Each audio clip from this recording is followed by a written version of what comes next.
Are you on vlog this trip?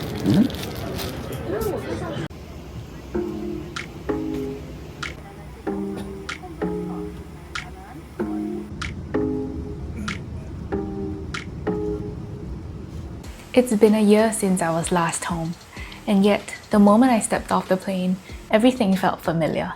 The air, thick with humidity, wrapped around me like a warm, sticky embrace. The unmistakable rhythm of Singlish in the background. The slightly chaotic, always efficient pace of this little island I grew up in. It's strange.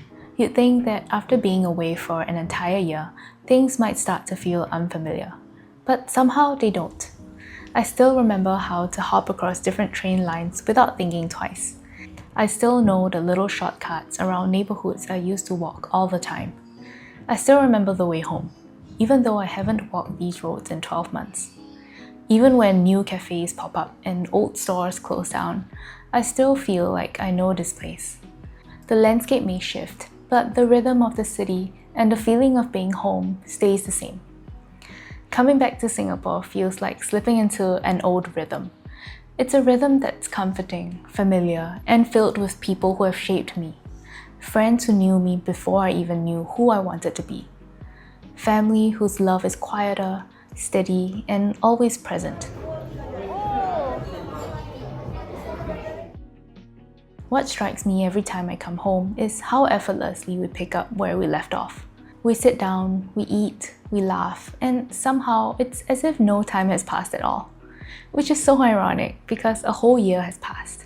A whole year of growing, changing, living separate lives on opposite sides of the world.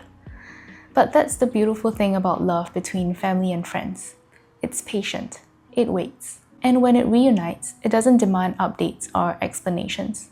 It just is. I'm so grateful and touched by the people who made the effort to spend time with me. We'd go for walks, have a coffee, try out a new dinner spot, and talk about everything or nothing at all.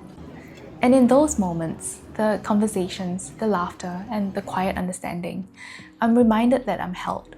That there are people here who care, who are waiting, and who love me across distance and time.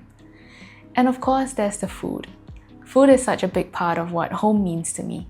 It's not just about taste, it's about what food represents. Eating here is an act of love. It's someone saying, you choose where to eat, or I remember you like this place. It's my grandma cooking all my favorite dishes, and my friend ordering kopi C for me without needing to ask what I want to drink.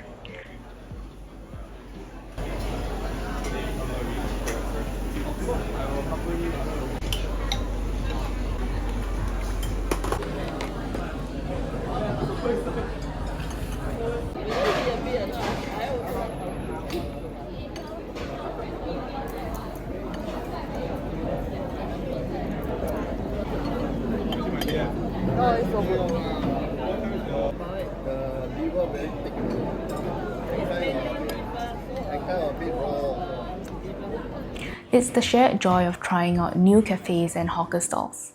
The way people here eat not just to fill their stomachs, but to connect. It's a way of saying, I missed you. I'm happy to see you. Take your time. I'm here.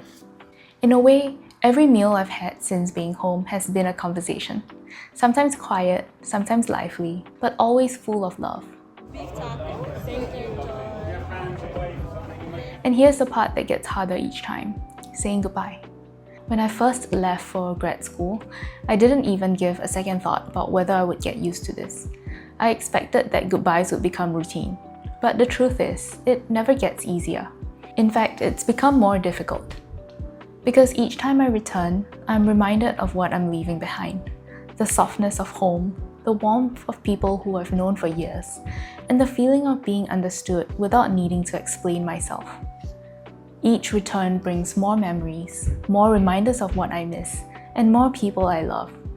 And so when it's time to leave again, it's not just about packing a suitcase, it's about bracing my heart.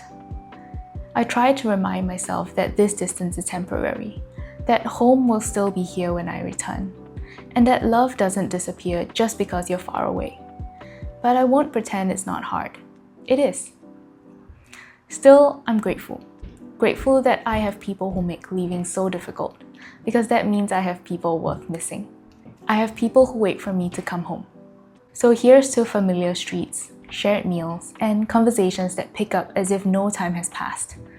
Here's to friends who take the train across the island just to spend an hour with me.